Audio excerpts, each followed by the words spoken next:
আসসালামু আলাইকুম। আজকে একটা নতুন রান্নার রেসিপি আপনাদের সাথে শেয়ার করবো। প্রথমে সর্ষের তেল গরম হওয়ার পরে কাঁচা লঙ্কা বাটা পেঁয়াজ বাটা দিয়ে ভালো করে নেড়ে চেড়ে নেবো যাতে কাঁচা গন্ধটা চলে যায়। তারপরে দিয়ে দেবো হলুদ গুঁড়ো, লাল মরিচের গুঁড়ো, 2 চামচ। তারপরে ধনিয়ার গুঁড়ো দিয়ে ভালো করে নেড়ে চেড়ে ভালো করে কষিয়ে নেবো। কষানো হয়ে গেছে, এখন দিয়ে দেবো টমেটো বাটা। 2টা টমেটো আমি পেস্ট করে রেখেছি, তাই দিয়ে দিলাম। ভালো করে আবারও নেড়ে চেড়ে কষিয়ে নেবো যাতে কাঁচা গন্ধটা চলে যায়। যতক্ষণ কাঁচা গন্ধটা চলে যায় তখন লবণ দিয়ে দেবো। লবণ দিয়ে এখানে কাঁচা মাছগুলোর মধ্যে অল্প জিরের গুঁড়ো, অল্প হলুদ গুঁড়ো, অল্প মরিচের গুঁড়ো দিয়ে অল্প লবণ তেল দিয়ে মেখে রেখে দেবো সাইডে।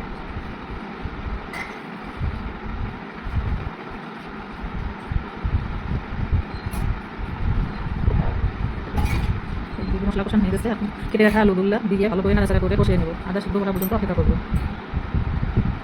অল্প একটু পানি দিয়ে ভালো করে কষিয়ে নেবো। আমি এইভাবে রান্না করি, আপনাদের সাথে শেয়ার করতেছি। সাইসান করে রান্না করি, তাই আপনাদের সাথে শেয়ার করি। আপনাদের কেমন লাগে কমেন্টে জানাবেন। এখন দিয়ে দেবো পিঠা কুমড়ার শাকের ডাটাগুলো, শাক দেবো না খালি ডাটাগুলো দিয়ে আলু দিয়ে নদীর মাছ দিয়ে রান্না করবো। ডাটাগুলো দিয়ে ভালো করে নাড়াচাড়া করে একটু জল দিয়ে রেখে দেবো। কষানো হয়ে গেছে, এখন কাঁচা মাছগুলো তো মেখে রেখেছিলাম সাইডে, ওইগুলো দিয়ে দেবো। দিয়ে আবার একটু কষিয়ে চুলের পানি দিয়ে দেবো। কষানো হয়ে গেছে, এখন ঝোলের পানি দিয়ে দেবো। আমি বেশি ঝোল করবো না, মাথা মাথা ঝোল রাখবো। আপনারা কে কে এই লাউ শাকের ডাটা খেতে ভালোবাসেন আমার কমেন্টে জানাবেন।